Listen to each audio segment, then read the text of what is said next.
এবং আমি ফ্যাসিবাদের দোসর, আমি এটা এভাবেই ইন্টারপ্রিট করি। 18 পর থেকে এটা একটা মাফিয়া রেজিম ছিল। সব 100% ভোট হয়েছে, সব চুরি হয়েছে জিয়ার সময়। বিএনপি মনে করেছিল যে তার বিচারপতির বয়স টয়স বাড়িয়ে সে ক্ষমতায় থেকে যাবে। শেখ হাসিনা কি নির্বাচন বাতিল করেছিল? এই যে জামায়াতে ইসলামী লোয়ার হাউস পিয়ারের কথা বলছেন, এটা তার রাজনৈতিক কৌশল। শেখ হাসিনা কি আইন কোর্ট টোট সব তুলে দিয়েছিলেন?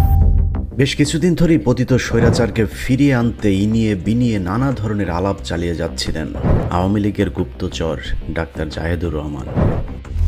শেখ হাসিনা তার মামলা থেকে মুক্ত হয়েছেন। উনি কি বলেছেন আমি মামলা থেকে মুক্ত, কেউ আর কিছু বলবো না? বিএনপি এই কারণে ডাব্বা মেরেছে 18 সালের কথা। 24 আসছে না কেন? সে ফেল মারবে বলে আসছে না। এনসিপি বিএনপির বিরুদ্ধাচরণ শুরু করেছে অফিসিয়াল। এখন নির্বাচনকে ঠেকিয়ে দেওয়ার বা নির্বাচনকে ডিলেট করার একটা চেষ্টা আছে।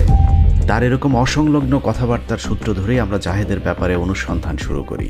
দেশের বিরুদ্ধে অবস্থান নিয়ে জাহেদ আসলে কাদের পক্ষে কাজ করছে এমন সন্দেহ থেকেই তার সম্পর্কে অনুসন্ধানে নামে টিম 15 মিনিটস। সমস্যাটা কোন জায়গায়? আমি চাইলে কাউকে চেঞ্জ করতে পারি। সর্বোচ্চ 18 পর্যন্ত শেখ হাসিনা ফ্যাসিস্ট ছিলেন। বিএনপি ওটা শিখিয়েছে, তাই আওয়ামী লীগ শিখে এখন এটা করার জাস্টিফিকেশন তৈরি হয়। অনুসন্ধান চলাকালীন সময়ে আমার বিরুদ্ধে একটি মামলার আবেদন করে জাহেদের স্ত্রী নাসরিন আক্তার। মামলার আবেদনে যা বলা হয়েছে তা ছিল খুবই হাস্যকর।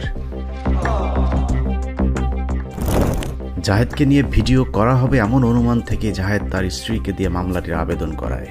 কারণ জাহেদ জানে তার অপকর্মের অনুসন্ধান শুরু হলে কেঁচো খুঁড়তে সাপ বেরিয়ে আসার আশঙ্কা আছে।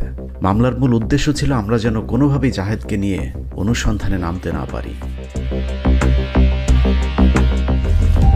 এই মামলার পাশাপাশি জাহেদের স্ত্রী কদিন ধরে অপ্রাসঙ্গিকভাবে তার পারিবারিক সমস্যায় আমাকে টেনে আনছিলেন। এই বিষয়টিও আমাদের কাছে হাস্যকর মনে হয়েছে। জাহেদ তার স্ত্রীর সাথে থাকবে নাকি রুমিন ফারহানার সাথে থাকবে এটা একান্তই তার ব্যক্তিগত ব্যাপার। জাহেদকে নিয়ে অনলাইনে কাড়াকাড়ি না করে বরং বাংলাদেশের সবচেয়ে সুদর্শন পুরুষ ডাক্তার জাহেদকে তারা রুটিন করে ভাগ করে নিলেই সুষ্ঠু সমাধান সম্ভব। হতে পারে সপ্তাহে 3 দিন রুমিন ফারহানার সাথে, 4 দিন নাসরিনের সাথে। তবে জাহেদ কতটুকু গুলিয়ে উঠতে পারবে সেটাও মাথায় রেখে ভাগাভাগি করতে হবে দুজনকেই।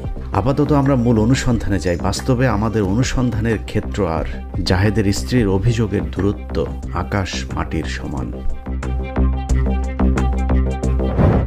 আমাদের অনুসন্ধানের মূল বিষয়বস্তু ছিল ডাক্তার জাহেদের ডিজিএফআই এবং আওয়ামী সম্পৃক্ততা। আমাদের সেই মিশনের সফল হতে ডাক্তার জাহেদের নারী নক্ষত্র সবকিছু খুঁজে বের করবার চেষ্টা করেছে 15 মিনিটস, যেখানে ডাক্তার জাহেদুর রহমানের ভয়ঙ্কর অপরাধ জগতের সন্ধান মিলেছে। আওয়ামী আমলের শুরু থেকে